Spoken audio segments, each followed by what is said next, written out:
દોસ્તો, આજે આપણે બનાવવા જઈ રહ્યા છીએ ટમેટાની મજેદાર ખાટી મીઠી ચટણી। એના માટે મેં અહીંયા 2 થી 3 ચમચી ભરીને ચણાની દાળ, 2 થી 3 ચમચી અડદની દાળ, મુઠ્ઠી ભરી શિંગદાણા, 2 લાલ મરચાં, 1 લીમડાની તીરખી અને 4 ટમેટાં લીધેલા છે। તો ચાલો ચટણી બનાવવાનું શરૂ કરીએ। કડાઈમાં મેં 1 પાવડું તેલ લઈ ગરમ થાય એટલે 1 ટીસ્પૂન રાઈ નાખીને તતડાવી દીધી છે। સાથે અડધી ચમચી હિંગ પણ નાખી છે।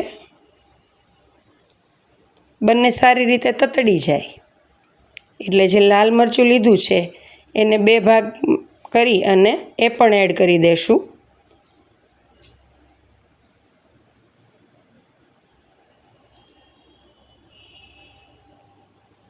ને સાથે સાથે જે લીમડાની તીરખી લીધી છે એના પાન છૂટા કરીને એ પણ એડ કરી અને સારી રીતે બધું હલાવી લેશું। બધું સરસ રીતે મિક્સ કરી અને પછી એમાં અડદની દાળ અને ચણાની દાળ પણ ઉમેરી દઈશું। 1 મિનિટ સારી રીતે મિક્સ કરી અને પછી એમાં શિંગદાણા ઉમેરી દઈશું અને થોડીવાર માટે એને તળાવા દઈશું, સંતળાવા દઈશું।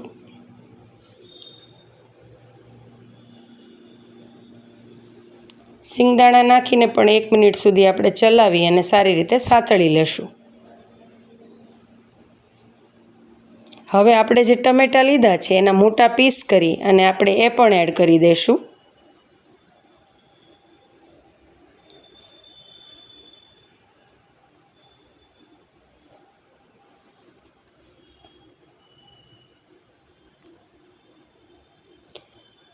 સાથે સાથે આપણે સ્વાદ પ્રમાણે મીઠું અને 2 ટીસ્પૂન ભરીને ખાંડ એડ કરશું,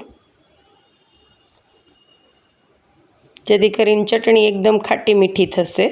ટમેટાની જે ખટાશ છે એને બેલેન્સ કરવા માટે આપણે અહીંયા આગળ 2 ટીસ્પૂન જેટલી ખાંડ ઉમેરશું અને બધું સારી રીતે મિક્સ કરી અને જ્યાં સુધી ટમેટાં સોફ્ટ ન થાય ત્યાં સુધી આપણે એને ઢાંકી અને કૂક થવા દઈશું।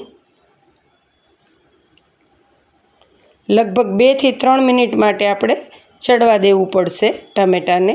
વચ્ચે વચ્ચે આપણે જરૂર પડે હલાવી અને ચેક કરતા જઈશું। આ ચટણી સાઉથ ઇન્ડિયન છે એટલે સાઉથ ઇન્ડિયન વાનગી જેવી કે ઇડલી ઢોસા સાથે બહુ સરસ લાગશે અને ગુજરાતી વાનગી જેવી કે પરોઠા, ઢોકળા, ઢેબરા જેવી વસ્તુઓનો સ્વાદ પણ બમણો કરી દેશે। તો જરૂરથી ટ્રાય કરજો આ ચટણી બનાવવાનું। આ ચટણી ફક્ત 5 મિનિટમાં તૈયાર થઈ જાય છે। ઘરના ઇન્ગ્રીડિયન્ટ છે એનો જ ઉપયોગ થાય છે। લગભગ બધાના ઘરમાં બધા ઇન્ગ્રીડિયન્ટ અવેલેબલ હોય છે।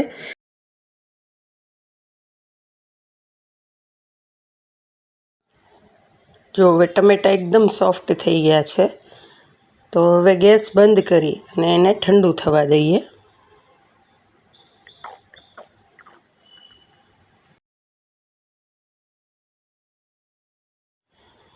ઠંડુ થાય એટલે મિક્સર જારમાં લઈ અને એને આપણે પીસી લઈએ।